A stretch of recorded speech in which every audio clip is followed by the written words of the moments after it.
நான் என்னமோ இஸ்லாமிய சமுதாயத்துக்கு மட்டும் பாடுபடல. போன வாரம் எங்க ஊர்ல ஒரு ஆர்டிஓ லூசு கோயில் எடுத்து பூட்டி போட்டான். செந்தல கவுண்டருங்க நடத்திட்டு இருந்த மாரியாத்தா கோயில பூட்டி போட்டான். நான் உடனே சீஃப் ஜஸ்டிஸ் கண்டி கொடுத்தேன். மாரியாத்தாங்கிறது வெள்ளாள கவுண்டனுக்கே உள்ளது. மாரியம்மன், மாரினா மலை, காடஸஸ் ஆஃப் ரெயின். அது வெள்ளாளனுக்கு தான் சொந்தமானது. அவன் தான் வெள்ளாமையை நம்பி இருக்கிறான். அந்த கோயில் ஆர்டிஓ பூட்டினது தப்பு. 2 கோஷ்டி தகராறுல ஐயனுக்கு இதுக்கு சம்பந்தம் இல்லை. நான் வந்தோன்னு ஹைகோர்ட்ல ஆர்டர் போட்டேன். மாரியம்மா பாருங்க, ஒயர் ஆர்டர் வாங்கினேன். உடனே மாரியாத்தா கோவிக்கு அந்த கம்பம் சீவி நாங்களே நட்டு அவங்கள கும்பிட சொல்லிட்டு, நான் உருவத்தை வணங்க மாட்டேன், உன்னோட உரிமைக்கு நான் குரல் கொடுக்குறேன். எனக்கு கோயிலில் நம்பிக்கை கிடையாது.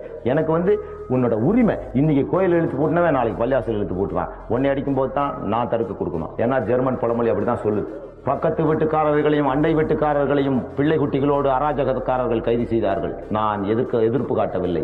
என் எதிர் வீட்டுக்காரனை பிள்ளை குட்டியோடு கைது செய்தார்கள். நான் எதிர்ப்பு காட்டவில்லை.